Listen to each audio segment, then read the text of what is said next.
Boa noite, meus irmãos. A graça e a paz de nosso Senhor Jesus Cristo seja com vocês. Estamos entrando no ar com mais um podcast Ponto de Encontro, podcast número 4.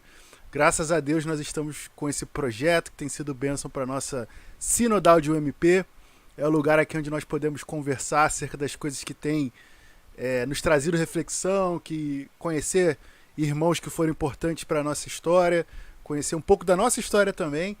E, nossa, tem sido um tempo muito bom. Eu espero que você aproveite esse podcast que nós estamos começando agora, assim como nós temos aproveitado os demais, os outros que a gente teve aqui. Eu gostaria de chamar aqui a nossa presidente Bárbara para dar a sua saudação. Oi, Bárbara, tudo bem? Olá, tudo bom? Yes, finalmente a gente conseguiu voltar nesse quarto programa, depois de uns 2 meses que tivemos parados por conta das outras programações da Sinodal. E com fé em Deus não vai ter mais falha até o final, né? Amém, amém. Se Deus quiser. Godinho, sua saudação, meu irmão. Bom dia, caros irmãos. Estamos aqui mais uma vez. Graças a Deus. Jean, não sei se o Jean está podendo falar a sua saudação, meu irmão. Boa noite, meus irmãos. Mais uma vez aqui. Acredito que seria a minha segunda vez aqui no podcast. Sejam bem-vindos aí. Sou o tesoureiro da Sinodal. Fique à vontade e vamos bater um bom papo hoje e discutir sobre a palavra de Deus. Amém, graças a Deus. Desculpa, tá chegando. um PS, já percebeu, né? Eu acho que é marca registrada da Rio Norte. No BM passado era o Marcos com um fone de ouvido que brilhava, agora é o Jean, entendeu? Então a marca está registrada aí, é o legado da Rio Norte, vai lá. Tá certo. A Duda tá chegando, Renan hoje está com um compromisso no trabalho, e que são nossos outros membros da diretoria. Hoje nós temos convidados super especiais aqui, que logo vão entrar aqui na tela. Eles já estão aqui conosco, mas logo eles vão entrar na tela. Por enquanto, nós vamos ter um tempo de louvor com a UMP da Federação Rio Norte. Hoje eu tô tentando uma coisa diferente aqui. Vai dar uma... Pronto. Vamos ouvir esse louvor.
Glória a Deus, meus irmãos.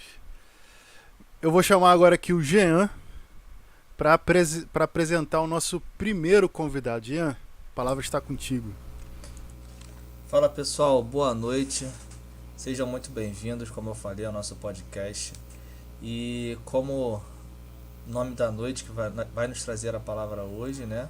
Uma breve reflexão sobre o livro que estamos estudando de Mateus 3, será o nosso presbítero Jairo, presbítero lá da igreja de Cordovil, do qual tenho a honra de apresentar, né? Vulgo meu pai, para vocês. Então, ele vai estar aí trazendo uma breve reflexão para a gente sobre o livro de Mateus 3. Boa noite a todos, e nós já iniciamos dando cumprimento à mocidade, pela dinâmica, pela disposição em falar do Senhor, de Jesus, através do canal que é disponível pela internet. Nós damos graças a Deus, porque temos os jovens comprometidos com a palavra. Já levem um abraço. Puderem também fazer uma visita, conhecer ali a nossa casa, casa do Senhor, ali em Cordovil. E nós vamos então ao estudo da palavra, porque não me limitaram o tempo, ou seja, disseram que essa reunião nossa aqui online pode durar 24 horas, que seria excelente aprender da palavra, até que alguém caísse da janela, mas eu acho que não vai acontecer.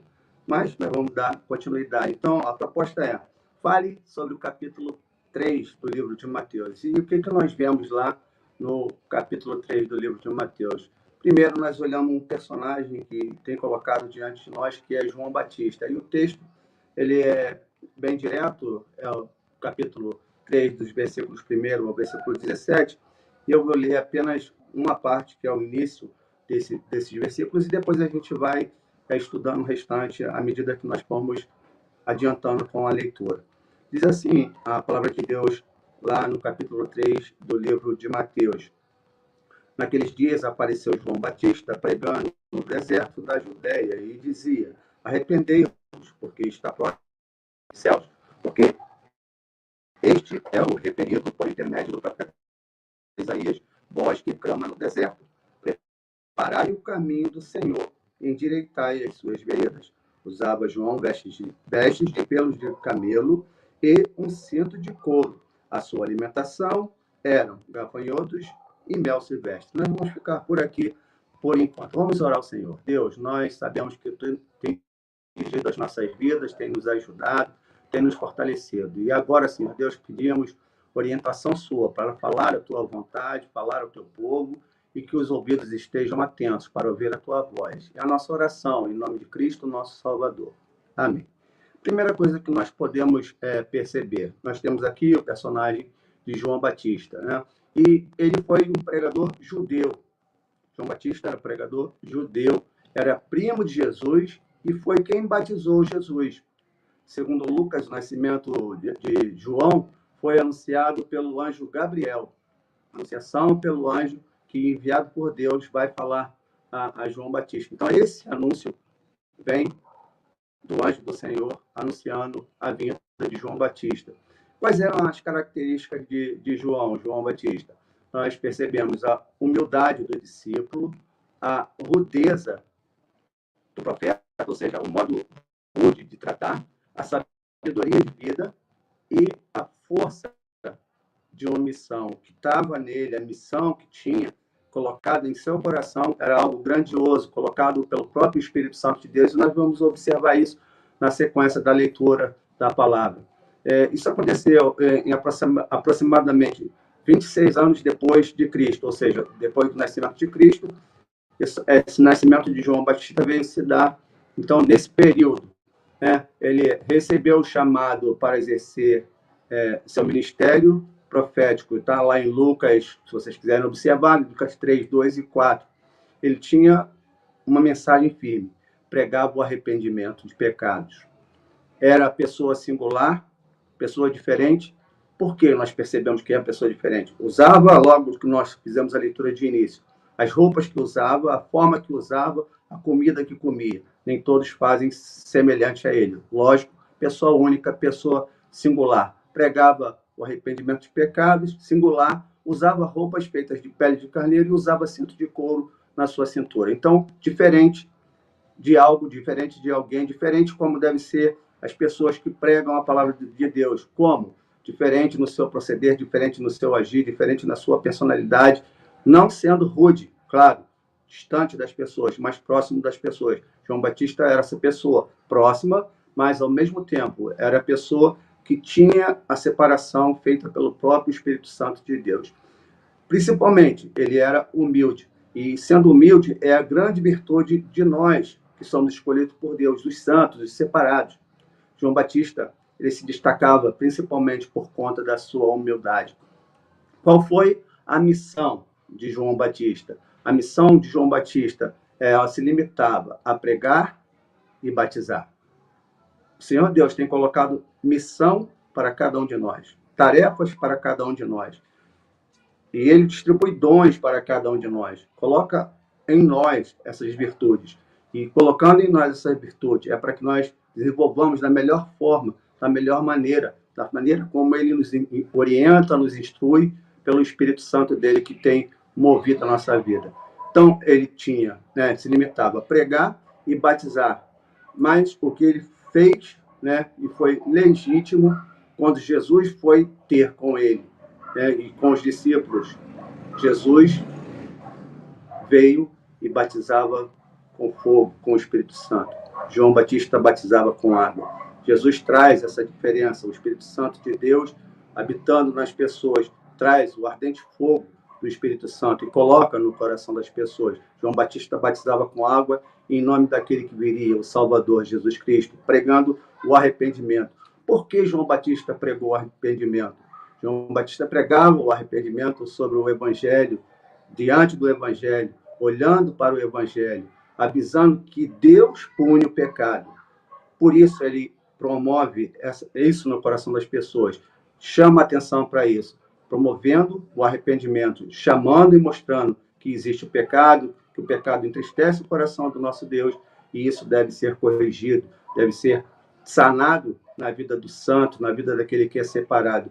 Ninguém poderia escapar desse arrependimento, desse perdão. Ninguém podia escapar desse julgamento, E os judeus tentam fazer isso com ele, mostrando uma outra face, buscando um arrependimento falso. Ele prega lá e fala a respeito disso, lá em Lucas 3, 7, 9.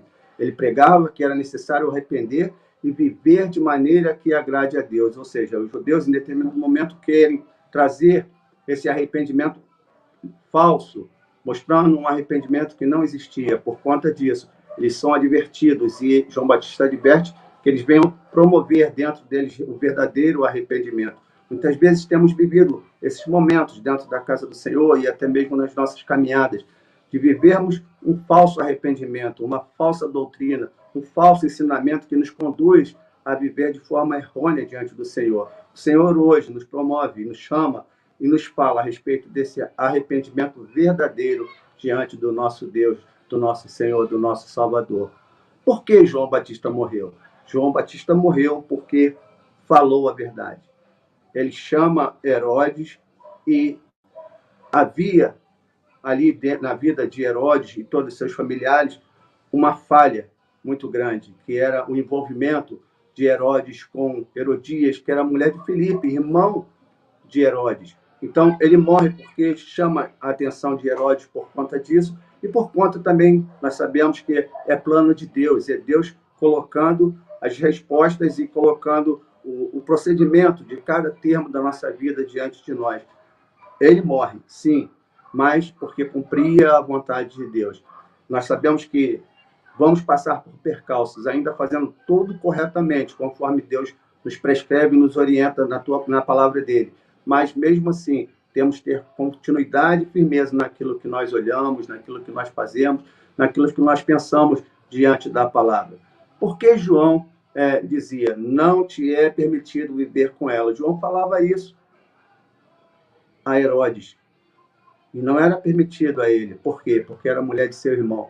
Mas Herodes persiste e vai direto a João, trazendo aquela fatídica hora onde é pedido a sua cabeça numa bandeja. E isso era comum naquela época, pedir a cabeça do inimigo em uma bandeja. Então, esse é o histórico. que nós temos diante desse contexto de Mateus 3, se vocês observarem do capítulo 3 até o versículo 17, vai trazer todo esse contexto para nós, né? Herodes, a consequência da morte, a vinda dele, o nascimento dele, de João Batista, e toda essa sequência é colocada diante de nós, para que nós possamos observar e tirar, dentro desse contexto, algumas informações que sejam para a nossa vida, para o nosso entendimento, para o nosso cotidiano. Dentro desse contexto, nós podemos observar algumas coisas e aplicar essas coisas na nossa vida. A vida do servo de Deus, bem como a pregação do Evangelho, nem sempre será aceita. Lucas 3, verso 4, se nós pudermos observar, nós vamos observar que tem essa orientação, que não vai ser aceita. É a voz do que clama no deserto. Muitas vezes falar, saber, mesmo sabendo que as pessoas não vão ouvir, mas nós sabemos que temos a missão de falar. João Batista tinha isso em sua mente e seu coração. Ele deveria pregar o Evangelho. O que o servo de Deus toma quando recebe a palavra do Senhor? É justamente esse fato, pregar o Evangelho. Qual é a missão que nós recebemos? Ide, pregai o Evangelho a toda criatura. Quem vai pregar o Evangelho? Pastor, presbítero, diácono? Não, todos nós que recebemos a palavra, recebemos no coração o Espírito Santo de Deus. E ele fala, ide, pregai o Evangelho a toda criatura. Essa é a orientação que nós temos. Todos nós temos. João Batista tinha isso, e isso fazia com que ele não se desanimasse e seguisse, clamando no deserto, sabendo que isso muitas vezes não aconteceria, como acontece com nós, quando pregamos o Evangelho, quando levamos a palavra do nosso Deus, e as pessoas não querem aceitar, né? Clamar no deserto lembra a parábola do semeador, que vai saindo, jogando a semente, com a incerteza da semente germinar ou não, trazer frutos ou não. Mas o que importa para nós é obedecermos a palavra, irmos e pregarmos, clamar, ainda que seja no deserto, ainda que haja essa possibilidade de ser a semente germinada ou não.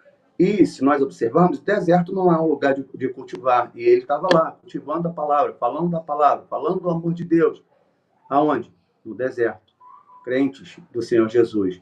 Ainda que o mundo, nos dias de hoje, com toda a frieza, pareça ao deserto, devemos continuar confiando no Senhor Jesus, confiando em Deus, que existe a nós a incumbência de pregarmos a palavra de Deus. Mas nós podemos observar que brotam, mesmo com dificuldades, algumas sementes brotam, ainda que naquela parábola do semeador, ela vem nos mostrar, ainda que meio a dificuldades, ainda que meio a cardos e abrolhos, mas é o Senhor que vai tirar dali o fruto, é o Senhor que vai fazer a colheita.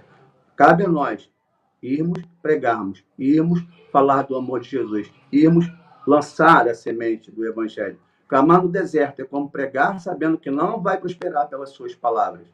João continua firme, pois ainda que não vejamos respostas, como no verso 3, no capítulo 3, afirma que estamos preparando o caminho do Senhor. A nossa visão é essa, nós estamos aqui cumprindo a vontade do Senhor, abrindo caminhos, conforme diz nesses versículos que nós acabamos de citar, do capítulo 3. Senhor, fala ao nosso coração, e nós falamos, levando o amor de Jesus, orientando para que haja arrependimento de pecados. É a missão dada a nós, é a missão dada a João Batista, pregar o Evangelho a tempo e a fora de tempo, dado a nós, para que nós possamos visualizar a vontade do nosso Deus. Até quando que nós vamos pregar? Até quando que nós vamos falar desse amor? Até a volta do Cordeiro. É isso que nós temos que fazer, pregar a voz do que clama no deserto, falar do amor de Jesus o tempo inteiro, até a volta de Jesus. Esse é o tempo que nós precisamos. João prega a palavra e não desanima, porque tem a convicção do chamado, e principalmente que o Espírito Santo atua constantemente na vida dele. João tinha essa convicção, e nós devemos ter essa convicção, que o Espírito Santo tem atuado em nós, tem nos ajudado, tem nos fortalecido, tem feito coisas que nós nem pensamos e agido em maneiras e formas tão grandiosas que nós não conseguimos nos alinharmos ou pensarmos que ele estaria fazendo por nós. desde a sua preparação lá no ventre da sua mãe, Isabel, como diz lá em Lucas 1, 39 a 45, nós conseguimos perceber que o Espírito Santo atuava na vida de João Batista. O Espírito Santo nos prepara antes da fundação do mundo. Nós, os santos, os separados, os eleitos, nós somos chamados antes da fundação do mundo no Senhor Jesus. Assim acontecia com João Batista. Foi tocado lá naquele momento, ainda no ventre da sua mãe, pelo Espírito Santo. Os versículos vão ser bem claros. E Isabel fala a Maria, do mover no seu ventre a respeito do menino, quando sentiu a presença do Deus Todo-Poderoso ali, o Filho de Deus que viria à terra para livrar-nos de todos os pecados. E chegando a palavra aos ouvidos de Isabel, o Espírito Santo trouxe alegria. A criança que estava no ventre era João Batista. Assim nós conseguimos perceber que, mantendo a nossa fé confiadamente na palavra e na orientação contínua do Senhor Deus, nós conseguimos perceber a ação do Espírito Santo nas nossas vidas, bem como sentimos a alegria na contínua pregação do Evangelho da salvação. Nós ficamos felizes, alegres por sermos usados pelo Senhor como vasos para pregar o Evangelho da salvação. Essa alegria era constante em João Batista.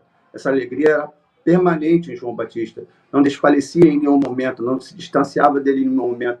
Tinha momentos de dificuldade? Acredito que sim, nós temos e passamos por momentos de dificuldade. A Bíblia cita várias vezes os momentos que nós temos por dificuldade. A própria citação bíblica, quando se fala em clamar no deserto, já é a mostra de uma dificuldade. A orientação que ali existia uma dificuldade. Não tinha desânimo. João Batista continuava. É assim que nós devemos manter a nossa fé, é assim que nós devemos manter a nossa estrutura, sempre confiados no Senhor. Primeiro ponto que nós acabamos de ver, teremos obstáculos. Nem sempre a mensagem será aceita. Deserto.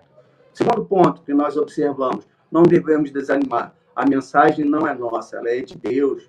E por ser a mensagem de Deus, nós devemos proclamar continuamente. E terceiro, em momentos nenhum da nossa existência, duvide que o Senhor vai realizar o que Ele nos orienta a fazer. Nós podemos olhar a Jonas, o Senhor vai, orienta e fala, faz, vai a Nínive. E ele se retrai, não vai. Consequentemente, o Senhor fala assim, você vai, porque eu determinei que você fosse, eu orientei que você fosse. E assim será com cada um de nós. Ainda que nós venhamos passar a dificuldade, ainda que nós sejamos resistentes e possamos cumprir e pagar, por conta da nossa falha e não dar sequência à vontade de Deus em nossas vidas, além de, primeiramente, observar a vontade dele e dar sequência, nós vamos receber algo que será não castigo, mas a orientação para que nós possamos, segundo a vontade dele. Isso por quê? Porque ele é misericordioso. Em momento nenhum da nossa existência nós podemos duvidar que o Senhor vai realizar o que ele nos faz ver, o que ele nos faz, o que ele nos orienta a fazer. Nós podemos ver claramente o que acontece com Zacarias, pai de João Batista, Ele, lá em Lucas 1, verso 18 e verso 20, nós podemos ler a sequência de tudo o que acontece. Zacarias duvida do nascimento de seu filho João Batista. E por duvidar, ele simplesmente, quando ele entra para oficiar e quando ele sai, ele está mudo, ele não consegue falar. E por que ele não consegue falar? Porque ele desacreditou naquilo que o anjo do Senhor veio trazer diante dele. O próprio Deus, na presença do anjo, coloca diante dele e fala, olha, você vai ter um filho, e esse filho vai ser esse que vai pregar no deserto, e esse filho vai seguir dessa forma, vai fazer dessa forma. E ele responde para o anjo, olha, não vai acontecer. Por que não vai acontecer? Porque eu já sou velho e minha esposa também já é velha. Parecem histórias que são repetitivas na palavra e nós não conseguimos assimilar ou dar sequência à nossa vida por conta de tantos fatos repetitivos e sendo iguais, sendo semelhantes. Nós conseguimos ver mais uma vez. E ele chega diante depois de toda a congregação, de todo o povo que aguardava uma resposta dele quando acabou de oficiar e não conseguia falar. Não conseguia falar. E essa fala só volta após o nascimento de João Batista e o menino ser nominado de João Batista e não de Zacarias, como era de costume, dado o nome do pai em sequência disso. Mas ele é nominado por João Batista. Então, as dúvidas vindo ao nosso coração, ela vem de quem está disposto a roubar, a matar e destruir. Então, nós não podemos permitir, pela palavra do Senhor, que essas dúvidas venham ao nosso coração, porque ele vai tentar. E a palavra nos orienta dizendo que, se possível, ele vai derrubar a muitos, se possível, porque não é possível. Nosso Deus não permite. Mas se nós deixarmos que ele machuque a cada um de nós, nós vamos sofrer as consequências dessa coisa. E isso não é permitido, porque a palavra de Deus vem justamente nos orientar para que nós estejamos revestidos pelo Espírito Santo de Deus, possamos produzir frutos, produzir, né, da palavra, produzir muito mais vindo da parte do nosso Deus. Zacarias ficou mudo, mas o Senhor, mais uma vez, ele usa de misericórdia com os seus e lhe restaura a fala. O Senhor Deus é esse, que sabe das nossas limitações, sabe que nós caímos, sabe que nós, em alguns momentos, vamos tremer, balançar e até desistir de alguns momentos na caminhada, porque o deserto é duro, é seco, é árido, é difícil de continuar a caminhada. Nós temos obstáculos, não devemos desanimar e não devemos duvidar. A palavra de Deus para nós é: não podemos duvidar, não devemos duvidar, crer na palavra. Se houver dúvida, contamos com a misericórdia de Deus. E a mensagem de João é para mim e para você: arrependei-vos, porque o reino de Deus está próximo e ele vem, o Senhor vem. Essa é a pregação do Evangelho, essa é a pregação do arrependimento. E que Deus nos ajude, olhando para o consumador da nossa fé, o autor e consumador da nossa fé, para que nós possamos chegar a bom termo, pregando a palavra, ainda que haja dificuldades, ainda que haja obstáculos, ainda que haja desânimo, ainda que haja todas as barreiras, que pode, mas nunca duvidando da palavra de Deus, que é o norte para nós, nosso oriente e onde nós devemos seguir. Que Deus nos abençoe e nos ajude a colocar em prática e entendendo cada vez mais e melhor a sua palavra. Amém. Amém. Graças a Deus. Muito obrigado, presbítero Jairo, pela palavra que você nos deu. Obrigado pela palavra do Senhor que o Senhor nos mostrou. Muito obrigado. Meus irmãos, eu queria quebrar um protocolo aqui. Eu nem falei para a diretoria, mas eu estou muito feliz, porque basicamente a gente está conseguindo fazer hoje algo que a gente não consegue fazer. Primeiro que nós temos aqui a nossa presidente, a Bárbara. Segundo que nós temos aqui o nosso primeiro secretário, o Gordinho. E agora eu vou chamar aqui o Jean, tesoureiro, que já apareceu. Eu vou botar aqui, Jean. E agora eu vou chamar aqui a Duda, nossa segunda secretária. Tudo bem, Duda? E aí, Will, todos me ouvem bem?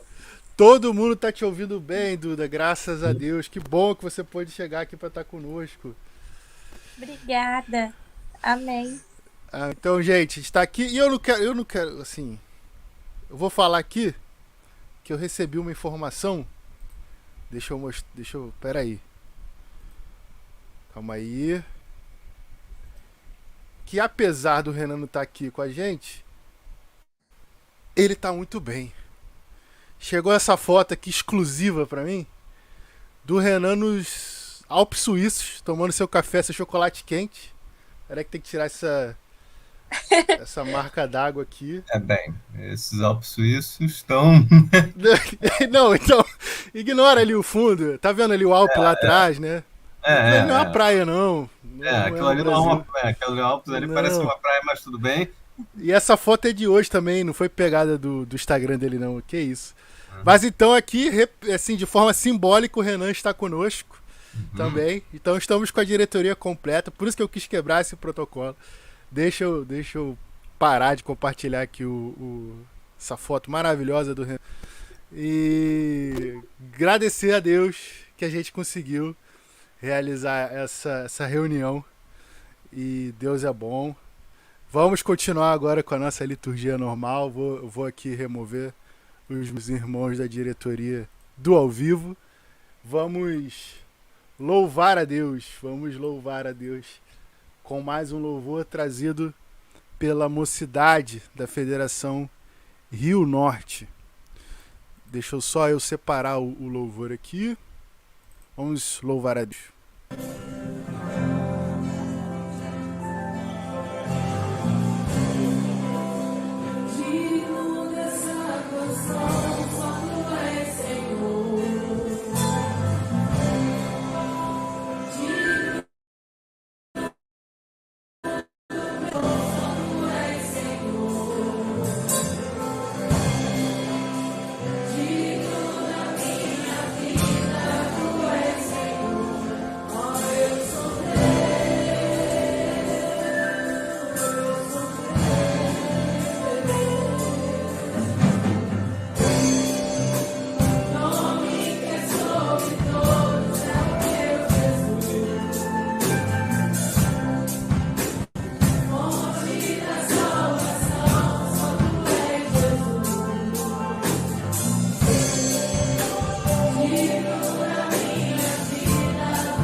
Graças a Deus pela vida dos irmãos da Federação de UMP Rio Norte. Eu gostaria aqui de chamar a Duda mais uma vez, deixa ela se ajeitar ali que eu vou botá-la aqui na tela, para orar pelo reverendo Maurício, que é o nosso segundo convidado, que eu já adianto aqui. Deixa só ela se preparar. Estou aqui acompanhando ela nos nossos bastidores virtuais. Pronto, vou chamar a Duda. Pode chamar a Duda? Faz que sim com a cabeça ou que não, aí para eu ver. Então vou chamar. Oi, Duda, você está ao vivo? Oi. Você pode orar pelo nosso pastor Maurício, que vai falar agora um pouco para a gente sobre literatura. Na verdade, é o povo da palavra e a literatura. Beleza. Oremos, irmãos. Senhor Deus, nosso Pai, te agradeço por este momento, pelo momento de louvor, pela palavra trazida pelo presbítero. Obrigada porque estamos aqui, reunidos em tua presença, em teu santo nome. Senhor, eu coloco nas tuas mãos agora este momento com o pastor Maurício, que o Senhor abençoe, que o Senhor use como um instrumento seu, ó Pai, e que a sua palavra fale aos nossos corações. Que saiamos daqui diferente de como chegamos. E te peço que perdoe os nossos pecados, pelo que falamos, pensamos, agimos ou omitimos, Senhor. Obrigada por tudo, por este dia maravilhoso em tua presença. Em nome de Jesus Cristo. Amém.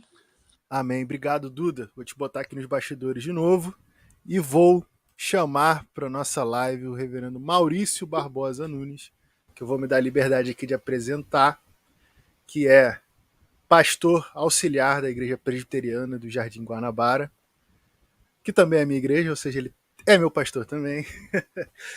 Ele é licenciando em Letras e Literaturas na universidade... Não? Inglês.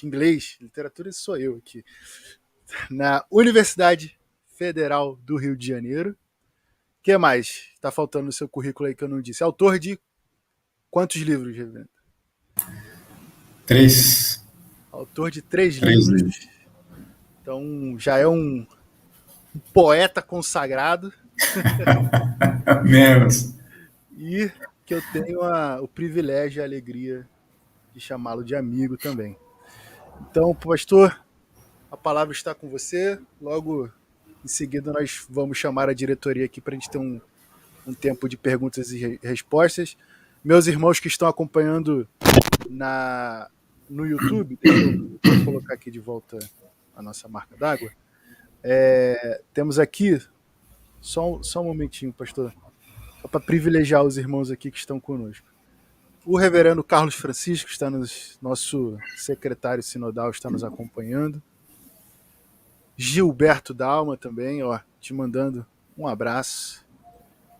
E a irmã Lolita, também está aqui conosco. Então, obrigado a vocês. Vocês também podem mandar, o que eu fiz questão de mostrar aqui, suas perguntas, seus comentários, para a gente ler logo no nosso tempo de troca, de conversa que a gente vai ter depois da fala do pastor. Pastor, a palavra está com você. Beleza.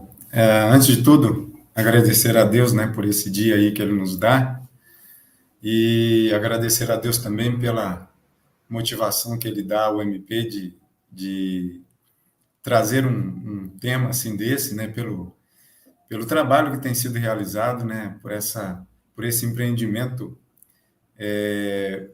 virtual aí, né, que é a bola da vez agora, né, vamos dizer assim, e dizer, né, do alcance que isso faz, né, na vida de muitos jovens aí, mas não somente dos jovens, né, mas de todo mundo. O tema, né, que vocês propuseram, né, para a gente é o povo da palavra e a literatura. Né, eu achei assim interessantíssimo, justamente porque a gente tá mergulhado, né? Porque quando a gente fala do povo da palavra, a gente justamente já está querendo dizer o povo da literatura. De uma literatura muito específica, não tenha dúvida disso, né? Mas é literatura. Quando nós falamos da palavra de Deus, a gente tem ali, que a gente leva debaixo do braço, hoje, né, no celular, aí na palma da mão que a gente tem uma biblioteca. A gente transporta uma biblioteca, né, que é a palavra de Deus, né, a composição ali dos livros, né, de Gênesis a Apocalipse, é uma biblioteca que a gente leva embaixo do braço. E está repleta de vários trechos de literaturas ali das mais variadas possíveis. Então, quando a gente fala de literatura, né, e logicamente que a gente vai trazer algumas coisas aqui também de literatura como a gente imagina dela fora da palavra de Deus. Porque a própria palavra de Deus, como eu já disse, é a literatura, né, da nossa vida. Mas também, assim, a gente está mergulhado em contextos culturais variados também. E não foi diferente com a construção e a elaboração da palavra de Deus, ao escolher pessoas de diferentes classes sociais, em diferentes contextos de vida, né? E isso a gente percebe claramente nos textos como eles são escritos, da forma como são escritos. Então, a gente tem, na palavra de Deus, por exemplo, né, a gente tem uma variedade muito grande de literatura inserida ali. A gente tem literatura histórica, por exemplo, quando a gente pega o livro de Atos e lê, é um relato histórico que a gente vê ali, da mesma forma como a gente vai para o Antigo Testamento e a gente pega, por exemplo, o livro das Crônicas dos Reis de Israel, também é um livro que conta história, né? A gente tem inserido no meio dessa literatura ambulante aí dos nossos celulares e Bíblias, né? A gente tem trechos poéticos, né? Ali os livros poéticos ali, Jó, Salmo, Provérbios, Eclesiastes, Cantares, né? Cânticos. A gente tem esses livros ali que fazem parte de uma literatura totalmente outra, né? Que a gente percebe que como a literatura é rica. Então, a gente tem vários tipos de literatura, e quando eu digo vários tipos de literatura, são os vários tipos de contextos literários. Então, a gente vai ter pessoas, por exemplo, que são cuidadores de gado, né? São boiadeiros, como o profeta Amós, por exemplo, né? E temos um médico, como Lucas, escrevendo a própria palavra de Deus. Olha que riqueza de literatura a gente tem inserida na palavra que Deus deixou para a gente. Então, quando a gente lê em Hebreus, né, que a palavra ela é viva e eficaz, a gente percebe que, por ela ser viva, né, e a língua é viva, né, o contexto ali que a gente tem a oportunidade de ler, né, a gente tem que fazer um exercício para que essa leitura se torne fala para os nossos ouvidos. Isso é que é interessante da gente fazer. E para isso a gente tem justamente que entender um pouco onde isso está. Quando diz que a palavra é viva, é porque a gente tem textos aí de 2000 anos, né? E muito mais do que isso, né? 2000 anos aí do Novo Testamento, e muito mais do que isso, né? Considerando o Antigo Testamento, de palavras que literalmente não ficaram presas aos seus contextos de vida. Mas a palavra é viva, como a gente lê em Hebreus, que a palavra é viva, né, e eficaz, ela é viva porque a gente consegue aplicar aquilo que foi escrito para um povo que não tem o nosso contexto, para um povo que não vivia o mesmo tempo que a gente vive, né? E a gente pode pegar esse texto, né, e aplicar na nossa vida hoje. Olha a literatura funcionando aí, como a literatura ela é viva, não é uma coisa engessada, parada lá no passado, né? E a gente continua no texto de Hebreus, nesse capítulo 4, né, dizendo que ela não é só viva, ela é eficaz.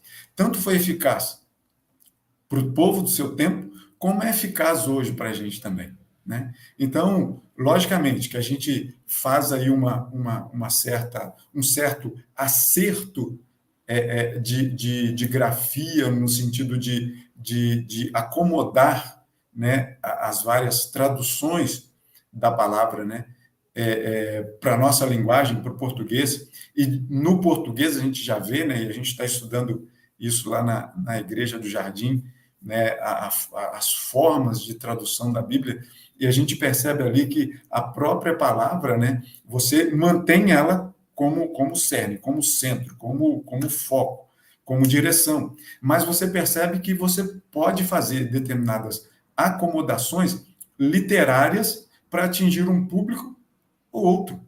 A gente tem uma linguagem, por exemplo, né, na Nova Almeida atualizada, né, você tem uma linguagem um pouco mais adequada do que, de repente, alguns termos usados lá no passado que foram conduzidos até hoje, né? E a gente, logicamente, alguns termos a gente tem que correr para o dicionário para poder achar. Mas o fato é que não deixa de ser palavra de Deus. Por isso, a eficácia dessa palavra, né? E quando a gente se vê imerso nessa literatura riquíssima, né, que é a palavra de Deus, a gente também não pode deixar de lado que existe muita literatura que a gente não pode se ver ignorantes delas, né? E aí, por exemplo, quando a gente fala do povo da palavra e a literatura, a gente pode também trazer para o povo da palavra e trazer para a literatura, né, literaturas outras que também vão enriquecer o nosso conhecimento. Literaturas que podem fazer aí para a gente uma contribuição para o nosso crescimento intelectual, para o nosso crescimento de vida, para o nosso crescimento relacional. A palavra de Deus, logicamente, é inigualável, né? Mas que também traz alguns aperitivos ali para a gente que são deliciosos da gente ler. A única diferença que há entre a única e gigantesca diferença que há entre a literatura bíblica e a literatura secular, vamos dizer assim, né, é uma só, porque a Bíblia é viva e eficaz. A literatura secular, ela pode ser viva, mas a eficácia dela fica um pouco comprometida. Sabe por quê? Porque nem todo mundo, por exemplo, gosta de poesia. Mas todo mundo que ama a palavra gosta do livro de Salmos, por exemplo. Olha só. E aí você, quando vai falar para a pessoa assim, você gosta de poesia? Não sou muito chegado, não. Mas o que você acha do Salmo 23? Não, o Salmo 23 é belíssimo. E não sei o que lá, tal. Percebe? Então, assim, a gente tem essa questão da literatura, que também a gente pode trazer essa literatura secular, né, para o nosso conhecimento. E é bom que a gente tenha isso, porque, volto a dizer, né, faz parte do nosso crescimento intelectual também. Isso é bom para a gente. Então, assim, se de repente você gosta lá de uma literatura de suspense, leia a sua literatura de suspense. Na Bíblia também tem suspense, viu? Você fica com vontade de ler o próximo capítulo para saber o que está acontecendo. Também trabalha com isso, né? É Deus usando, porque Deus é quem distribui os dons da forma como ele quer, né? E a gente olha lá na primeira carta de Paulo aos Coríntios, né, no capítulo 12, dizendo que os dons são diversos. Logicamente que ali está num contexto muito religioso, vamos dizer assim, né? Mas a gente não pode deixar de entender, e aí sim, a eficácia desse derramamento de dons do Espírito Santo sobre a nossa vida, a gente não pode deixar também passar despercebido que os dons da literatura poética, de suspense, policial, seja lá o que for, né, de biografias de diversas pessoas, isso não pode estar fora de um contexto de derramamento de dons do Espírito Santo. Então, assim, a gente não pode fazer com que a literatura secular também, né, ela não esteja presente no meio do povo da palavra. O povo da palavra, né, e aí eu vou puxar uma brasa para a nossa sardinha aqui, né, o povo da palavra, o protestante, né, é aquele que já diziam aí alguns escritores, né, e alguns lá no tempo da Reforma, dizendo que a Bíblia está de um lado da nossa mão, né, e o jornal na outra mão, para a gente estar antenado com tudo que está acontecendo. E aí eu vou além. A gente deve ter sempre a Bíblia numa das nossas mãos, e na outra, a gente pode ter uma série de literatura. Tanto literatura, por exemplo, né, como essa aqui que eu mostro aqui para vocês, uma literatura do William Hendricks, né, que faz o comentário do livro de Romanos, como, por exemplo, né, outro tipo de literatura que eu trago aqui para vocês, que são os meus dois preferidos em termos de literatura secular, que está dentro da minha vida. Esses dois aqui, por exemplo, eu sempre digo, né, os outros livros lá da estante, eu até dou, tal, empresto, sem problema nenhum. Esses dois aqui, eu não quero me ver longe dele. Quer ver uma coisa, por exemplo, que eu vou trazer para vocês, né? Porque Paulo, escrevendo aos Colossenses, ele vai dizer, né, que tudo que a gente fizer, seja em palavra, seja em ação, né, a gente deve fazer tudo para a glória de Deus. E aí sim, tem pessoas, por exemplo, né, quando o Will me apresentou aí, falando aí dos livros, né, eu escrevi 3. Esse aqui foi o primeiro. Deixa eu ver aqui. Tá. Esse foi o primeiro, né, Versos em Conjunção Convosco. Poesia. Esse aqui foi o segundo, Marcos em Versos. Bem específico, né? Poesia. O Evangelho de Marcos em Versos. O terceiro, esse aqui, infantil. A Torneira de Histórias. E aí eu pergunto assim, o que eu faria com esse dom que Deus derramou na minha vida? Eu procuro, de alguma maneira, né, enriquecer o povo da palavra com boa literatura. Assim, aí eu não estou puxando sardinha para mim, não, porque tem várias boas literaturas aí, né, para a gente fazer parte delas. Né? Eu estou finalizando lá na Faculdade de Letras, e aí só está faltando mesmo a monografia, né? E eu estou escrevendo sobre os aspectos teológicos do pecado em um conto de Machado de Assis.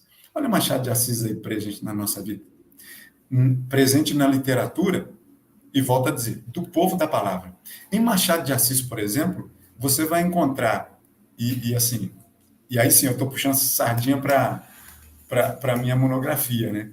Você vai encontrar em Machado de Assis aspectos do pecado em várias obras dele. Quer saber uma, por exemplo? Né? Esaú e Jacó. Você conhece a história de Esaú e Jacó na Bíblia? Pois é, Machado de Assis usou esses gêmeos, né, para escrever uma obra literária dele fora do comum, fantástica, que trabalha ali a questão do pecado. Depois vocês podem dar uma lida aí nessa obra dele. Você vai encontrar, por exemplo, né, uma obra dele num conto chamado A Missa do Galo, que também ele trabalha o aspecto religioso e do pecado ali também. Você vai encontrar A Cartomante, que também é a mesma coisa, trabalha nessa questão do religioso com o ser humano ali na literatura. Você vai encontrar, por exemplo, e esse é o carro-chefe da minha monografia, que é um conto de Machado de Assis chamado Uns Braços. Você vai perceber ali também como Machado de Assis ele trabalha com a questão do limite ali, do aspecto pecaminoso, né, dentro ali do conto, né? E aí você vai encontrar ali, nessa literatura, inclusive, né, várias passagens bíblicas para te servir de base para estudo. Olha só que delícia, né? Então, essa é a questão, assim, que... E aí, veja bem, né? Isso aí fica como um incentivo para você que nos ouve. A questão da literatura secular, né? Ela é uma questão, assim, talvez um pouco mal vista pelo povo da palavra. E a gente tem que mudar isso. Por quê? Porque não é perda de tempo. É perda de tempo se você não separa um tempo do seu dia para você ler a palavra de Deus. Isso é perda de tempo. Mas não é perda de tempo se você dedica uma outra parte do seu dia, dentro da sua possibilidade, para você ler literatura. Faz bem para a sua mente, faz bem para o seu coração, faz bem para a sua alma, faz bem para o seu entendimento, para as suas interpretações. Isso faz muito bem. Eu estava...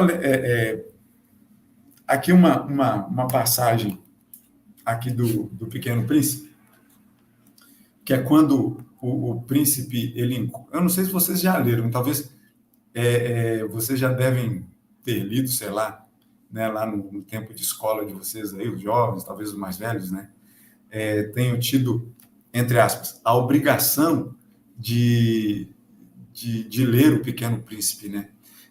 Mas é bom ler na fase adulta, né? Quando você já é jovem aí para adulto, né? Para você ler. Porque num trecho aqui do Pequeno Príncipe, olha só que coisa maravilhosa, né? De a gente pensar, inclusive, usando essa literatura aqui, para a nossa reflexão bíblica. Veja só, há um trecho aqui que quando o príncipe, né, chamado príncipezinho aqui, ele cai aqui na terra, está lá no meio do deserto, e ele encontra uma serpente lá no meio do deserto. E aí o diálogo entre os dois é assim, né? Seu planeta é belo, né? O que você está fazendo aqui? A serpente diz pro príncipe, né? E o príncipe fala assim, que eu estou com problema do cultivo lá de uma flor. A serpente fala assim, tá legal. E aí se calaram por um momento. E aí o príncipezinho pergunta assim, né? Eles estavam os dois sozinhos lá no deserto, o príncipe pergunta para a serpente assim, onde é que estão os homens? E completa, né? A gente se sente um pouco só no deserto. Olha o que a serpente responde para ele. Entre os homens, a gente também se sente só. Veja aí se não é uma coisa para falar de comunhão na igreja. Né? A chamada à comunhão. Olha só que delícia, né? E a gente vai vendo, enfim, depois você lê com mais atenção aí, né?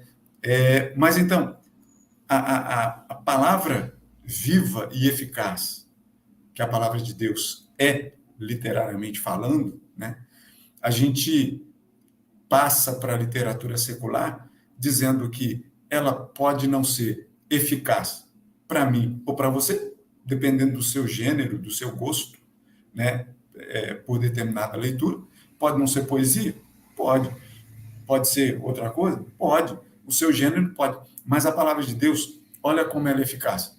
Não interessa o gênero que você tem gênero histórico, você tem gênero poético, você tem música, você tem louvor, você tem, né, profecia, né, você tem uma série de coisas, você tem o próprio evangelho, que é uma narrativa histórica ali da caminhada de Jesus aqui na Terra, né? Então você tem tudo isso contado ali de forma diferente, deliciosamente diferente, eu digo para vocês, né?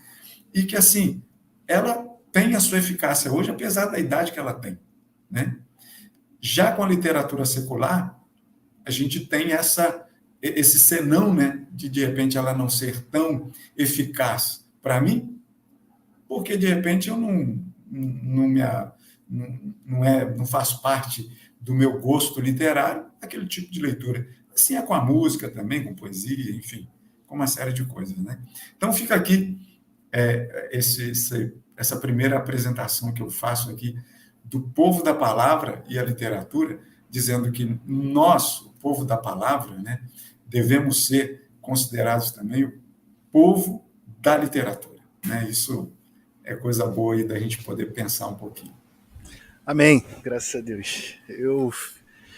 O Mal, nós chamamos intimamente o reverendo Maurício de Mal. Então, se eu chamar o reverendo Maurício de Mal, não é porque ele é mal. Ele é muito bom. Mas Valeu, é uma forma carinhosa de chamar. Carinhosa. Esse apelido eu trouxe. Ele é eficaz, tá vendo? Esse apelido é eficaz desde Minas, que eu sou mineiro e trouxe de lá da minha família. Talvez só tenha 3 pessoas da minha família, 4, né, que nunca me chamaram de mal. Meu pai, minha mãe, acho que por motivos óbvios, e 2 irmãos meus, os 2 irmãos mais velhos, a minha irmã Silvia e o meu irmão Antônio. O resto todo mundo me chama de mal, eu trouxe esse apelido para cá Entendi. Então, meus irmãos, eu vou chamar aqui de volta a diretoria, Bárbara ao vivo, Godinho também, Duda também, e Jean está a caminho lá para continuar dando auxílio ao presbítero Jairo. Assim que ele entrar aqui, eu o coloco também. E vamos ter o nosso tempo aqui de debate, de perguntas e respostas. Mas antes de abrir aqui para a diretoria, eu quero destacar aqui os comentários que a gente está recebendo. Primeiramente, o amigo Gilberto, que meu microfone está oscilando o volume, gente. Ele está com um probleminha aqui. Estou ouvindo bem, tranquilo. Tá. Valeu, então Gilberto. Tá, obrigado, cara. Ó, já mandou um parabéns aí pelo embasamento. Gilberto aqui na ilha, vou fazer uma propaganda do Gilberto rapidinho. Gilberto aqui na ilha é um fomentador de cultura aqui na Ilha do Governador. Fora do comum. Parabéns. Muito legal isso. A irmã Débora que está nos acompanhando, mandou uma boa noite pra gente. Boa noite. E algo aqui que eu já vou aproveitar, que o Gilberto colocou, sobre o Pequeno Príncipe. Né? Ele falou o quanto é demais esse livro. Né? Um livro assim, muito comovente, pelo menos assim. É o que a gente pode dizer dele. Né? Sobre isso, até aproveitando a deixa aqui, e aproveitando que você também já escreveu um livro infantil, você acha que a literatura dita infantil é só para as crianças? Não, cara, não, de jeito nenhum. De jeito nenhum, porque primeiro que é divertida demais, né? A literatura infantil é divertidíssima. Então, assim, e é bom que o adulto sorria, né? E faço aqui até um parêntese também, né? Na minha carteira atual de motorista, e também da que eu tirei lá no Detran, aquela verdinha, né? Eu ainda fui tímido ainda no meu sorriso, porque antigamente não podia sorrir nas fotos de documento, né? Então, se eu mostrar para vocês minha carteira de motorista, ela está com um leve sorriso. Então, assim, e aí eu trago esse sorriso da literatura infantil. Eu lá na UFRJ, enquanto eu estava lá estudando em sala de aula, porque agora eu estou fazendo monografia de casa, né? Então, assim, quando eu estive lá, eu fiz participei lá de um grupo, que é o grupo de contadores de história, lá da UFRJ, que vai ali no hospital de puericultura, né? De hospital onde tem aquelas crianças ali, aquele hospital anexo ao Hospital do Fundão, que é aquele grandão, e aí tem um baixotinho, né? Ao lado ali do Hospital do Fundão. O IPPMG. O IPPMG, Instituto de Puericultura, professor Matagão Gesteira. E ali, assim, eu fiz parte desse projeto de contador de história, que eu não sei se todos aqui têm conhecimento, né? Então, a gente tem uma biblioteca lá num setor lá desse hospital de crianças, né? Para que esses contadores de história façam um curso e passem um semestre contando história para a criança. Então, você colocava o jaleco todo colorido, né? Colocava ali o crachá, que é divertidíssimo, porque assim, no crachá eu estou de cabelo cacheado, óculos, bonito demais. Não que assim também não seja, brincadeira. Mas veja bem, e ali a gente ia passando pelas enfermarias, passando pelos locais ali onde as crianças ficam internadas ou passam por ali para fazer algum tratamento. Então, tem criança que está internada lá há anos, tem crianças que vão para lá para receber algum medicamento específico durante algum período do dia, né? E a gente passa por esses locais com a sacolinha de livros infantis dentro dessa sacola, né? E ali você conversa com as crianças, né? E saca um livro daquele para poder contar uma história para aquelas crianças. Nossa! É uma delícia contar história para as crianças, né? Então, você imagina, por exemplo, você lendo para uma criança, né? Que princesas também soltam pum. Olha só, para alegrar o ambiente ali daquele lugar. Esse livro é ótimo. Você ri junto, né, com a criança, né? E aí tinha até um menino lá que já era assim fora do comum menino, né? Aí eu chegava assim para ele: e aí, Pedro, quer ouvir história hoje? Aí ele falou assim: não quero não. Eu falei: então tá bom, eu vou embora. Não, pode contar uma. Aí um dia eu perguntei para ele assim: você já ouviu essa aqui da vaca que botou um ovo? Aí ele falou assim: a vaca que botou um ovo? Eu falei assim: Não, nunca ouvi. Eu falei: então tá, vou contar para você da vaca que botou um ovo. Divertida a história pra caramba. Aí, assim, quando eu estava chegando no final da história, quando eu ia complementar lá um trecho lá do final da história, ele conta a história junto comigo. Ele já tinha ouvido esse livro, sei lá quantas vezes, cara. Me pegou uma peça, mas ele queria ouvir de novo. Então, assim, a literatura infantil divertia tanto as crianças, né? Mas me divertia muito. E aí eu digo para vocês o seguinte: a literatura infantil, talvez isso esteja um pouco em desuso hoje, porque joga um celular na mão da criança e esquece dela, né? Mas não. Esse exercício de você pegar um livro infantil e ler para o seu filho, ler para o seu sobrinho, ler para o seu neto, ler para o seu vizinho, seja lá, né? Ler para uma criança da igreja, ler, de repente, numa escola dominical, né? Essa arte de contar história, né? É uma delícia para você próprio. Então, assim, não é uma literatura voltada para a criança, porque senão você entrega lá na mão do livro da criança, ela se vira. Não, ela precisa ouvir essa história sendo contada. Isso que faz parte. E aí eu digo para você, eu quero desafiar aos adultos aí a pegarem um livro infantil se você não mergulha na história junto com a criança. Então, eu vou fazer mais uma provocação, mas depois eu faço. Olha, o Gilberto aqui falou que ele é um devorador de livros infantis e falou que toda vez que ele vai dar aula, ele primeiro entra na biblioteca para ver que livro ele não leu. Exatamente, a gente tem essa experiência com todos os livros. Meus irmãos da diretoria, perguntas, comentários? Acho que a Bárbara... deixa eu ver aqui se a Duda quer fazer alguma pergunta. Pode? Não? Pode.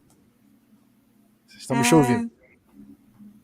Nossa, pastor, primeiro eu queria agradecer, eu amei, porque eu amo ler, eu leio muito, gostaria de ler mais. Eu fui alfabetizada no sistema Braille, e então o que a gente chama hoje de prézinho, antigamente era o jardim da infância, foi muito Aham. trabalhado com a gente na contação de contação de histórias, né?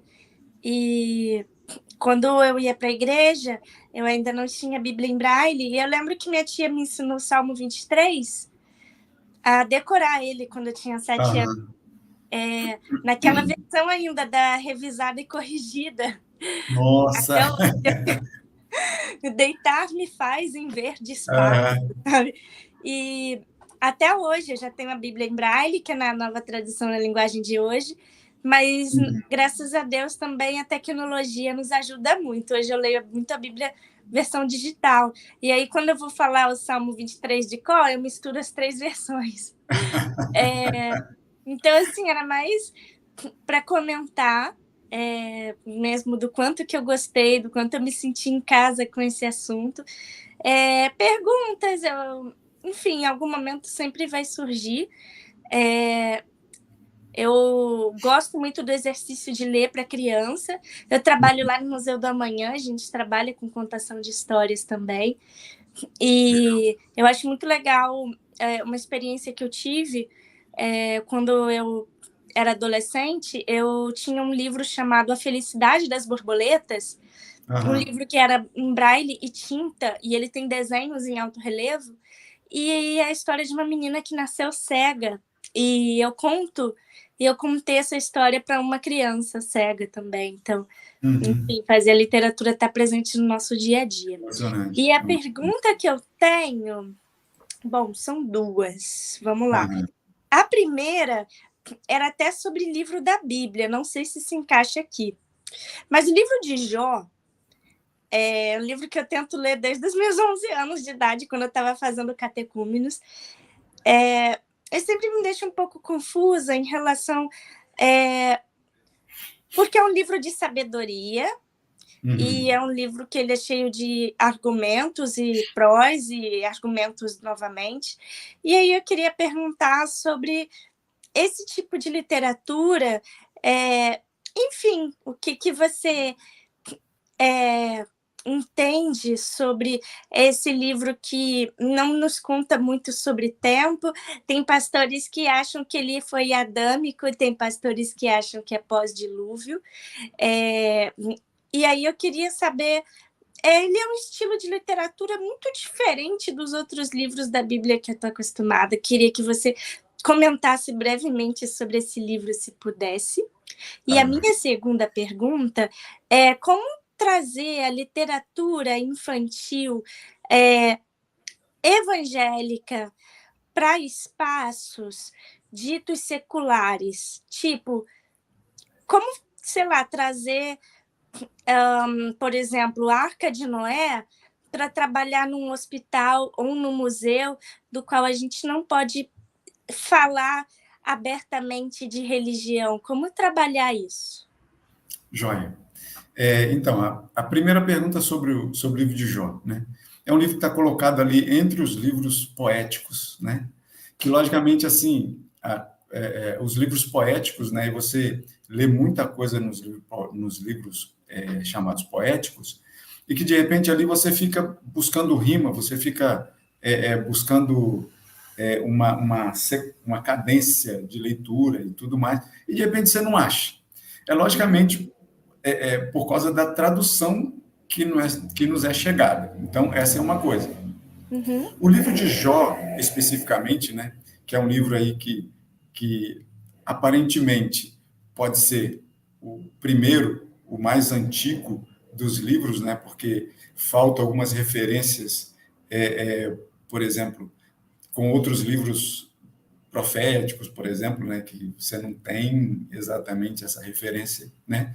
Mas o livro de Jó procura na próxima leitura fazer uma leitura meio inusitada, como se fosse uma crônica, uma crônica daqueles dias, né? Então você percebe ali, tenta colocar nos diálogos que são travados ali, né? Não uma questão puramente, vamos dizer assim, de um diálogo, mas tenta, por exemplo, fazer como se fosse isso eu estou já literando aqui com a mente, né? Mas tenta fazer, por exemplo, como se fosse um repente nordestino. E aí você, de repente, começa a ter alguma coisa ali, porque senão ele parece ser um registro histórico. Mas você vai ver que não é um registro histórico, porque não tem ali uma sequência exata ligando os vários blocos de Jó, né? Você tem ali, então, por exemplo, eu já preguei sobre o livro de Jó, e o livro de Jó, né? Muita gente fala da paciência de Jó, que inclusive é citada lá no Novo Testamento, quando se refere ao livro de Jó. Mas, por exemplo, a gente pula algumas partes, né, que eu falei assim, e aí na época eu falei sobre Jó ser um homem temente, que é assim que o livro abre.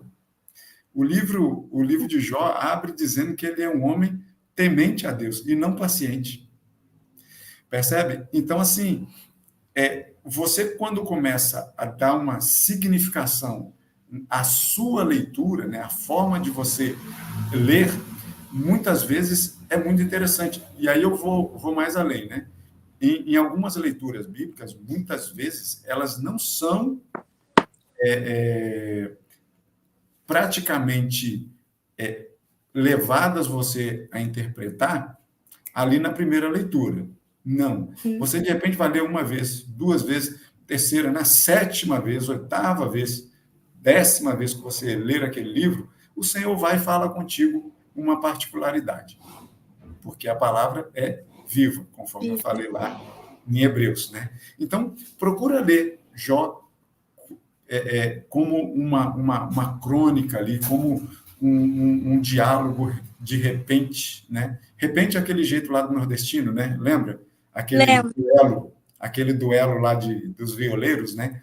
Tenta fazer uma leitura inusitada dessa e, de repente, você ali encontra uma significação mais poética nesse livro aí de sabedoria.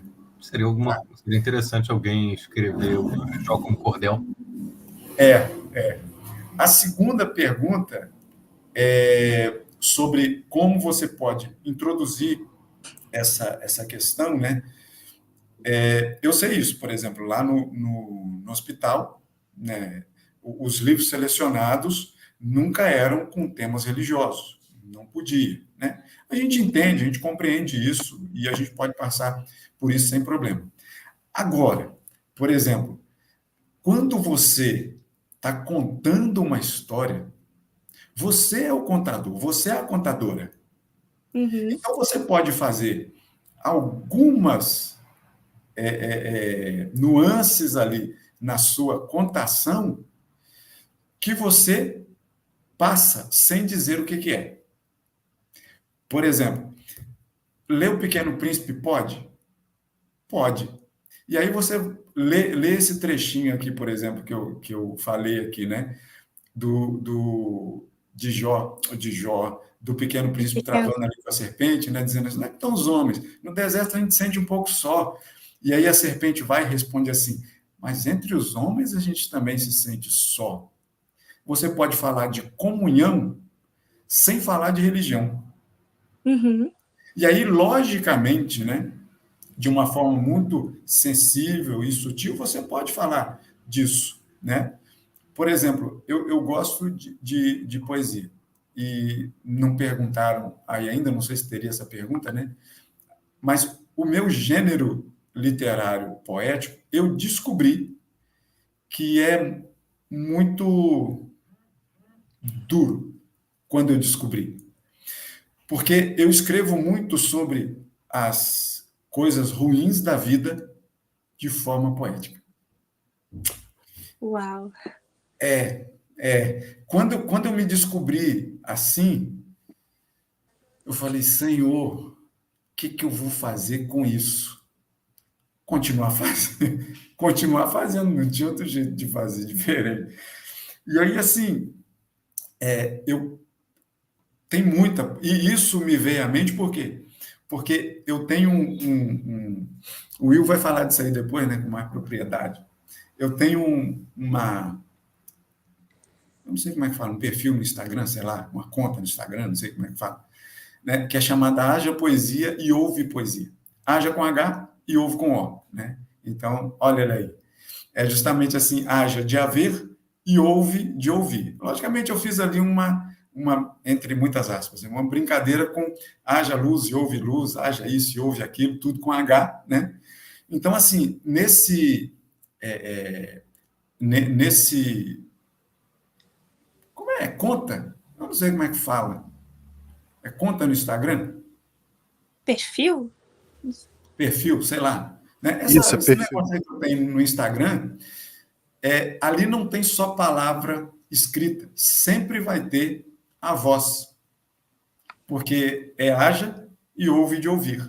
Então, sempre tem que ter a voz. Alguma propaganda ou outra, né? Mas todas as poesias que eu coloco lá, elas são narradas. E aí, quando foi para eu poder inaugurar essa página, né? Eu pedi uma sobrinha minha, que ela é muito sensível, a Magda, lá de Minas. E aí eu falei com ela assim, estou pensando em começar com essas 5 aqui, tá? O que você acha? E eu escolhi as 5 a dedo, as 5 que mais, assim, eu gostava, né? E aí eu entreguei para ela, e aí depois de um tempo, assim, de reflexão, de uns dias, né? Ela me respondeu, tio, você tem certeza que vai começar com essas 5? Eu falei assim, por quê? Você não gostou? Ela falou assim, né, elas são muito duras para você começar. Eu falei, mas duras como? Ela falou assim, porque olha só, nessa aqui, você está escrevendo sobre uma falta de esperança na vida de uma pessoa. Tem gente que vive assim? Tem. Eu falei, ixi, essa outra aqui, você está falando dos cacos do espelho, no verso do espelho, que é todo cinzento. Aí eu falei assim, ela falou assim, ó, começa com uma coisa mais suave e depois você manda essa, mas começa com faz um cartão de apresentação suave. Eu falei assim, tá legal. Aí eu fui olhar nas minhas poesias algumas suaves, né? Olha, difícil encontrar. Suei para poder encontrar algumas que fossem mais tranquilazinhas para poder. Pegou da Isaura, só pode ter sido. Pois é. Mas é isso. Então, assim, eu acho que você pode usar a sua contação para poder falar de Cristo, de moral, de bons costumes, na sua forma de narrar. Né? Legal, Duda? Se me permite, a gente que é presbiteriano, né? Eu falo muito isso no seminário. Às vezes a gente eu implico até com os colegas, assim, até a curva. Que vira a curva, deixa de ser. Porque a gente fala muito de um termozinho que é graça comum. Graça Aham. comum. E na hora do vamos ver, a gente ignora a graça comum. O que é esse conceito da graça comum? É que Deus derrama a sua graça sobre todos. Há uma graça que é especial, que é a graça da salvação, mas há aquela graça da criação, de nós termos sido criados à imagem e semelhança, que é comum a todos.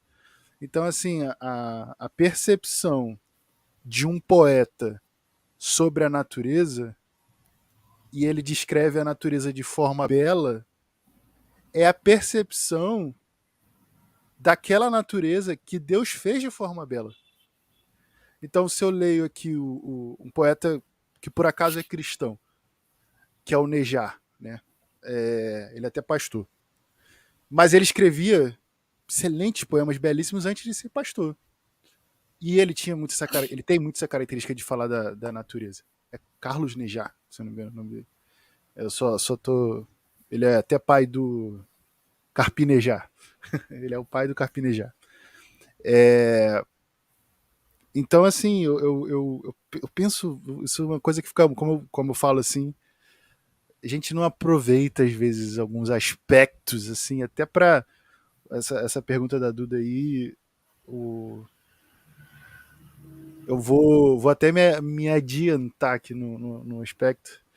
A gente está falando de literatura, mas eu vou puxar rapidinho aqui para música, poesia, né? Porque a música não deixa de ser poesia. A Gal faleceu agora recentemente, né? A Bárbara, que é uma cantora secular, mas ela canta uma música que ela fala assim: dê um rolê e você vai ouvir aquele que já dizia, antes de você ser, eu sou, eu sou, eu sou o amor.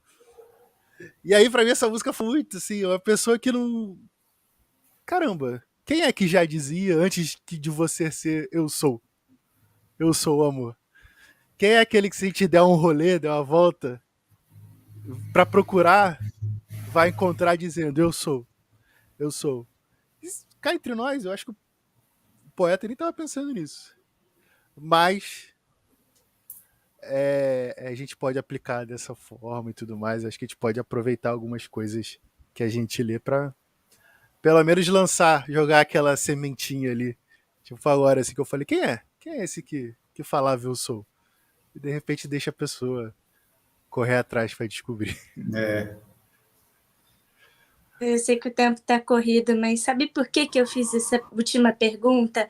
É porque aham, agora, no mês de novembro, Consciência Negra, onde eu trabalho, é muito falado e tem contação de histórias e tal, mas muito voltada para as religiões de matriz afro, e aí às vezes eu não sei muito bem como agir.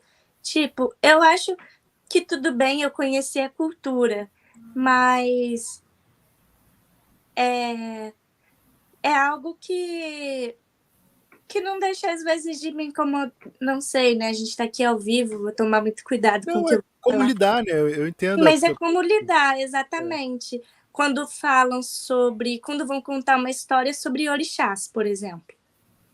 O que eu faço? Como que um cristão deve agir nesses momentos? Como dialogar com essas histórias, né? É uma boa Sim. pergunta. Então, Duda, por exemplo,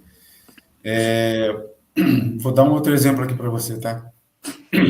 Eu preguei dia 31 de outubro, eu preguei lá na segunda de Caxias, era uma segunda-feira, né? Isso.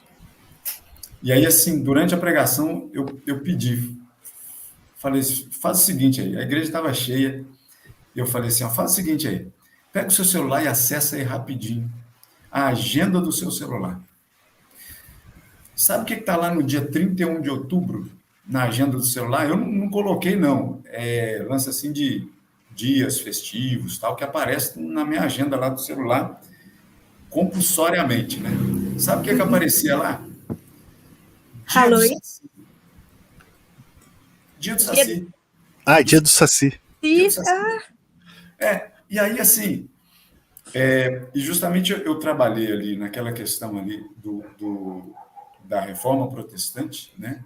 E aí eu pergunto para você assim o seguinte: você, e eu, se eu não me engano, eu não sei se eu falei isso no Jardim também, ou se foi só lá, mas eu comentei sobre um livro, um clássico da literatura infantil, chamado, era uma coleção, né, chamada Reinações de Narizinho, Monteiro Lobato. Bom. É bom, né? Uma delícia de literatura.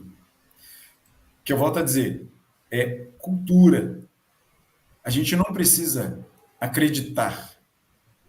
A gente precisa entender uma coisa do que a gente crê para o que a gente lê, ouve e o que a gente vive como cultura. Eu digo vive como cultura, sim, porque a gente está imerso num país pluricultural, vamos dizer assim. Mas é muito, apesar dessa pluralidade, ele é muito cultural no sentido da matriz africana. Por quê? Por motivos óbvios. Porque a gente teve muita gente trazida da África para aqui para o nosso Brasil. E a pessoa, quando vem e muda de lugar, né, a cultura da pessoa muda junto com ela. Os africanos não deixaram a cultura dele lá.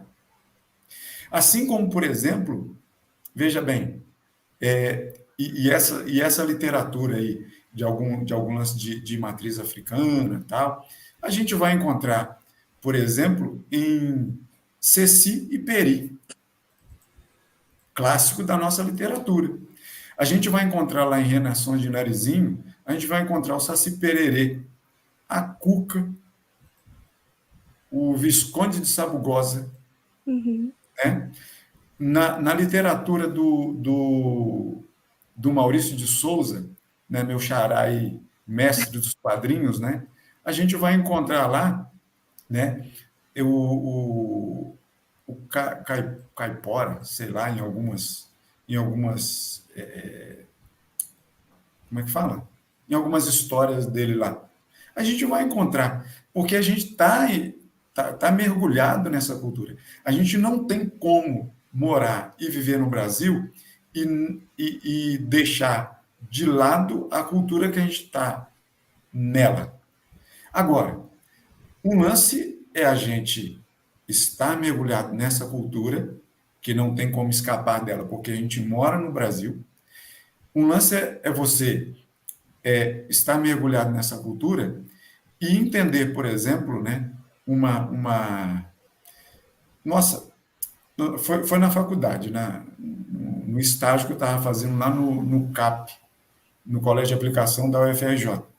E justamente trouxe uma questão ali, né, cultural, de matriz africana, falando de uma relação do fogo com a chuva, da batalha que o Deus Fogo com o Deus Chuva estavam tendo pelo amor de uma mulher. História, literariamente falando, lindíssima, lindíssima. Que assim, eu leria de novo, sem problema nenhum. Isso não afeta o saber meu e crer meu que quem criou a Terra foi o Senhor.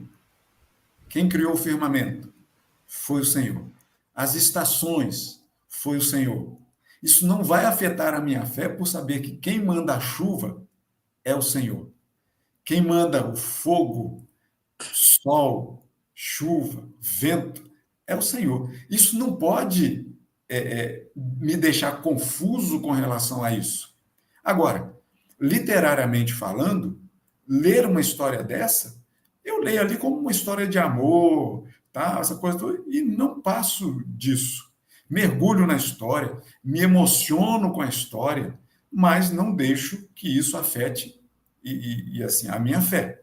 Isso, assim, eu creio que não precisa nem fazer para os crentes, né, em Cristo Jesus, não precisa fazer nem esforço exatamente para não deixar abalar, porque não vai ver aquilo ali mesmo só como uma peça literária, que, volto a dizer, né, de repente eu não vou trazer essa peça literária para uma aula de escola dominical, porque é descontextualizada, percebe? Mas o ler e conhecer e ouvir, não vejo problema, né? Agora, que existe, vamos lá, que existe hoje em dia também uma busca de uma recuperação de tudo isso que foi perdido culturalmente, não tenho dúvida de que está sendo feito. E a gente está no meio disso, né? Então, assim, o que fazer com isso? Continuar pregando o evangelho, ou melhor dizendo, continuar vivendo o evangelho, né? A literatura do evangelho, né? E pegar essa literatura de Machado de Assis, seja de Machado de Assis, seja de autores proeminentes lá da África, que trazem essa questão muito com alguns livros muito interessantes, inclusive, considerar isso só como literatura para a gente, sem prejuízo para a nossa fé. Maravilha. A questão das respostas aí, hein? Que as perguntas estão sendo boas também, provocando. Não, tá ótimo. Obrigada. Deixa eu, antes de abrir aqui pro Godinho e pra Bárbara, só um minutinho, só para destacar aqui os comentários. Desapareceu aqui um outro comentário que eu queria destacar. Mais um muito importante é do nosso secretário executivo Renan, que está acompanhando a gente. Então, Esse a aqui gente é já... dos Alpes Suíços? Chegou uma informação aqui, aproveitar Esse que aí ele tá tá mais para vendo aí. Alpe do que aquele outro lá, né? Pois Que é, tinha um esse amigo Renan meu mesmo, ali, mas chegou uma ao informação fundo. aqui só. Os Alpes Suíços depois do aquecimento global. Deixa eu... Então, peraí. Ih, não... já saiu aqui da minha tela. Ah, não, tá aqui, ó. Olha que beleza. Chegou a informação que o que chamaram de Alpes Suíços, peraí, deixa eu... Que é que são informações quentes, né? A gente recebe aqui no momento e a gente tem o compromisso com a verdade. Na verdade, é o nome de um café. Copacabana agora faz todo sentido. O nome do café é Alpes Suíços. Tinha me confundido, então. Mas é um café em Copacabana. Então não é para qualquer um. Então fica aí essa nossa, A dica do essa nosso nossa próximo informação. café. Exato, uma informação aí quente. Não tanto quanto o café do Renan. Mas deixa eu tirar isso aqui. Vou voltar aqui para nossa literatura. Ó, já recebemos aqui, ó, as risadas em tempo real. Direto de Copacabana. Brincadeira, gente. Mas vai lá, Godinho. Diga aí. Fazer uma pergunta. Eu vou ceder para a Bárbara porque eu só ia reafirmar algumas coisas que ele já disse. Pode reafirmar, né? Vamos lá. Não, eu acho que... Não, com vocês, que eu tenho muito essa questão de interpretação de perspectiva cristã. Tudo que eu vejo, não só... E como todo teórico da comunicação vai falar, texto não é só a palavra escrita, também é música, também é mídia visual. E sobre você gostar de coisa mais dura, eu também gosto de coisas mais duras, mas, sobretudo, coisas que são mais duras, uma maneira meio disfarçada, com uma sutileza que algum desinformado não percebe, especialmente na música. Eu tenho uma playlist de músicas que parecem leves, mas não são. É ironia, né? Aquela questão da ironia. É coisa de poesia, porque se você falar de uma coisa tão dura, de uma maneira dura também, você só põe o cara para baixo. Às vezes o cara, com essa pegada, ele consegue atrair a pessoa e fazer ela pensar com mais facilidade do que injeção direta de dureza e realidade. Legal. Deixa eu só fazer um adendo aqui, até mesmo a provocação vou chamar de provocação, tá, Duda? Com todo carinho, né, a sua pergunta. Por exemplo, eu sou professor de judô também, né? Não sei se o Will falou lá no início, né? E assim, é uma cultura japonesa, né? É uma cultura japonesa imersa aqui no nosso país. Então, por exemplo, tem a saudação lá para os mestres, e geralmente tem uma foto lá do fundador do judô japonês, de Goro Kano, né, nas academias. Lá na igreja a gente não tem, né, lá no projeto do judô lá da igreja. Mas existe aquela saudação lá, a figura, aquela imagem, né, aquele retrato lá do mestre do judô, que de repente tem uma significação muito grande lá no Japão, talvez até espiritual, que de repente aqui, para mim, não tem. Eu deixo de fazer? Não, eu faço a saudação. Imagina só, eu estou perfilado para uma competição, que eu também sou árbitro lá de judô. Estou perfilado lá. Todo mundo faz a referência, eu fico lá durão. Chama mais atenção do que tudo. Então, eu faço ali a saudação ali, mas, para mim, é uma saudação, como eu cumprimento você, aperto sua mão, aceno, enfim, coisas assim desse tipo. É isso. Tá ótimo. Bárbara? Na verdade, eu só estou aqui pensando... É porque, gente, desculpa, a cabeça só está em idosos, entendeu? Ultimamente. E aí, uma das coisas que a gente vê muito nos artigos, né, é como a questão da leitura ela afeta o desenvolvimento do nosso cérebro e ela é de fato um dos melhores fatores protetivos que a gente tem para o envelhecimento do cérebro. Então, assim, tem até um artigo lindo, lindo, lindo, lindo, que foi feito dentro de um convento. E aí, todas as freiras, as meninas para se candidatarem, elas tinham que fazer uma redação quando entravam. E aí, esses pesquisadores resgataram essas redações e depois compararam com o diagnóstico que eles fizeram delas pós-mortem. E aí, muito engraçado, interessante, né? É que, assim, as freiras que tinham mais escolaridade, redações mais elaboradas, eram as freiras que, por exemplo, não mostravam os sinais de Alzheimer, mesmo quando estavam com Alzheimer super avançado. E, ao mesmo tempo, também tem outros estudos mostrando, também foi com freiras na Alemanha, e que o critério para entrar nesse convento era que elas fossem professoras.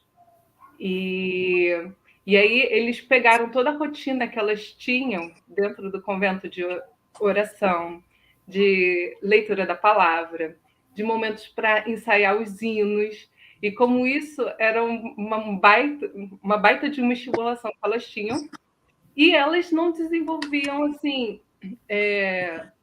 Não era frequente você ver a demência avançando, e no pós-mortem você também via. Como assim? Era para ela estar com um grau de demência lá na frente, só que ela tinha uma reserva cognitiva absurda.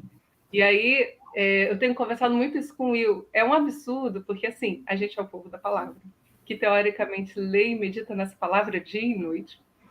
E muitas vezes a gente abre mão disso, sabe? E quando você pensa até em questões práticas biológicas, como isso tem efeitos assim para o seu cérebro, e aí você vê esses coaches por aí, leia 10 minutos por dia, e olha como isso vai revolucionar a sua vida. E a gente abre mão de uma coisa que a gente sabe que é ler uma palavra que, como o senhor falou, é viva, é eficaz, entendeu? E que de fato transforma a nossa vida, porque o Espírito Santo age, entende? Então, era nisso que eu estava aqui pensando. Legal. Bom. Meus irmãos, eu vou ter que finalizar, porque eu tava num. Já estamos a 1 minuto e 48 aqui.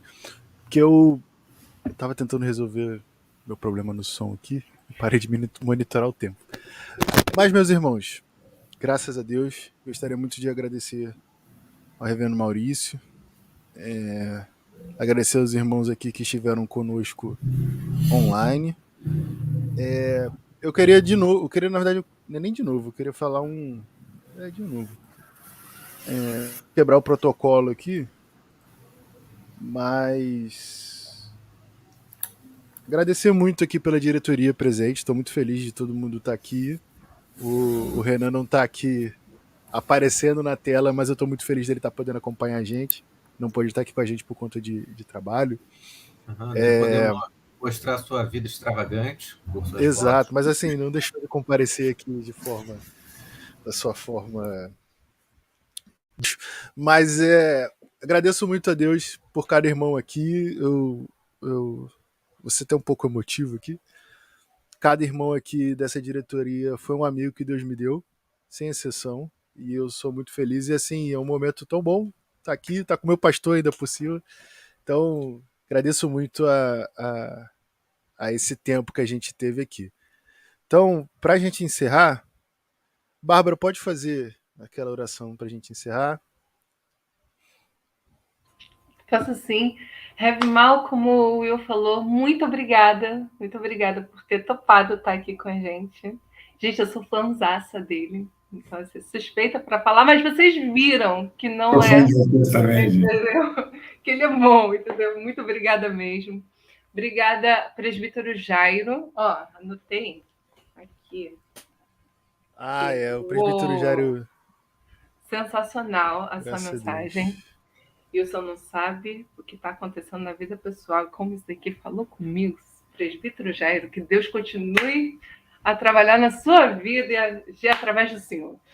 E um abração para todos. Olha, próximo mês que vem, no segundo sábado, nós temos o nosso próximo podcast. Qual o nome mesmo do menino, Will? Bianchi, a gente chama de Bianchi. Ele é Bianchi, diácono. O Godinho conhece o Bianchi?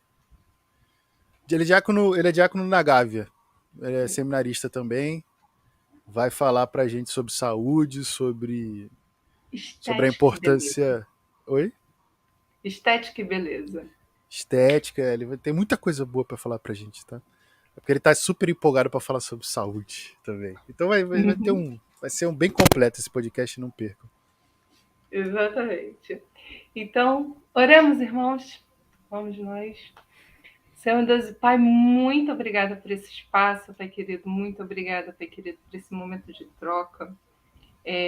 O Senhor nos chama, o Senhor nos dá irmãos que nos dão suporte, né? Para a gente estar crescendo juntos, um ajudando o outro nessa caminhada. E o Senhor nos chamou, como o reverendo Mal falou, não apenas para saber o Evangelho, mas para viver esse Evangelho.